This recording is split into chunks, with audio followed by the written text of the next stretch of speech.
O'zbekiston Respublikasi huquqiy demokratik dunyoviy davlatdir. Bu tushunchalar mamlakatning boshqaruv shakli, huquqiy tizimi, inson va fuqarolar erkinliklari haqidagi dastlabki tushunchalarni anglatadi.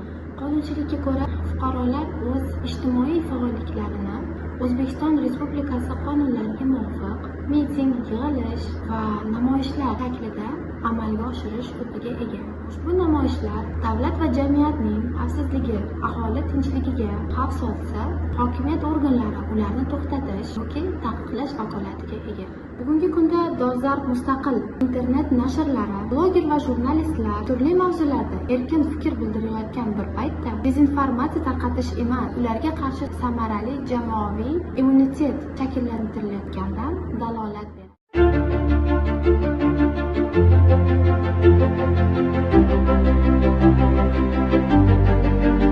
So'nggi kunlarda ijtimoiy tarmoqlar orqali O'zbekiston Respublikasi hukumatini avtoritarizm, tinch namoyishlarni bostirish va jamiyat orasida turli xil dezinformatsiyalar tarqatishda ayblovchi postlar joylashtirilmoqda. Bu yasama gaplarning mantiqsizligi amalda shundoq ham ko'rinib turgan bo'lsa-da, bu ayblovlarning har birini alohida tahlil qilib o'rganib chiqish maqsadga muvofiqdir. Avvalo, Konstitutsiyamizga ko'ra O'zbekiston Respublikasi huquqiy demokratik dunyoviy davlatdir.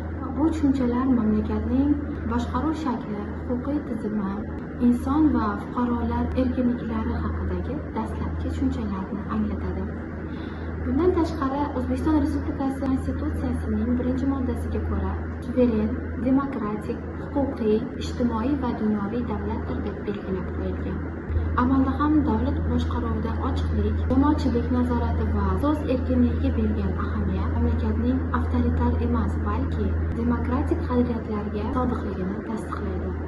Buni bugungi kunda ijtimoiy tarmoqlar orqali turli xil blogerlarni, turli xil mutaxassislarni, ekspertlarni o'zlarining shaxsiy fikrlarini bemalol ochiqdan ochiq bildirayotganlari, kerak bo'lsa jamoatchilik nazorati orqali ayrim qonun loyihalariga o'zgartirish kiritilayotgani, vakolatli davlat organlariga nisbatan ham jamiyatning fikr mulohazalari atroflicha o'rganilib, ularning fikrlari inobatga olinayotganini amaliyotda ham ko'rishimiz mumkin. Qonunchilikka ko'ra, fuqarolar o'z ijtimoiy faolliklarini O'zbekiston Respublikasi qonunlariga muvofiq miting, yig'ilish va namoyishlar shaklida amalga oshirish huquqiga ega.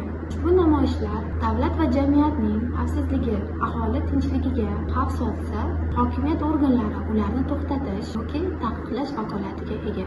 Ayniqsa bunday namoyishlar konstitutsiyaviy tuzumni zo'rlik bilan o'zgartirishni maqsad qilib qo'yuvchi urush, ijtimoiy, milliy, diniy, irqiy va shu kabi boshqa adovatlarni targ'ib qiluvchi, fuqarolarning konstitutsiyaviy huquq va erkinliklariga, aholining sog'lig'iga, ijtimoiy axloqiga tajovuz qiluvchi siyosiy partiyalarning boshqa nodavlat, notijorat tashkilotlarining, shuningdek milliy va madaniy belgilarga ko'ra siyosiy partiyalar, harbiylashtirilgan birlashmalarning tashkil etilishi va faoliyati taqiqlanadi. O'zbekiston Respublikasida so'z va axborot erkinligi konstitutsiya va bir qator qonun, shu jumladan ommaviy axborot vositalari to'g'risidagi, axborot erkinligi to'g'risidagi qonunlar bilan kafolatlangan. Bugungi kunda dolzarb mustaqil internet nashrlari, bloger va jurnalistlar turli mavzularda erkin fikr bildirayotgan bir paytda dezinformatsiya tarqatish emas, ularga qarshi samarali jamoaviy immunitet shakllantirilayotganidan dalolat beradi. So'nggi yillarda O'zbekiston mehnat muhojirlari masalasi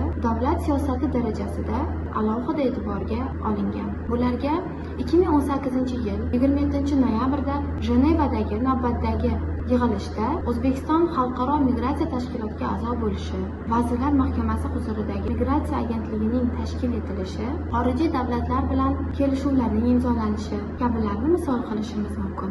Mazkur islohotlar mamlakatimizning inson kapitaliga bo'lgan e'tibori va fuqarolarning huquqlarini himoya qilishiga yaqqol misol bo'la oladi. Xulosa qilib aytganda, O'zbekiston Respublikasi o'z siyosatida adolatlilik, shaffoflik va ochiqlikni ta'minlash yo'lidan ketmoqda.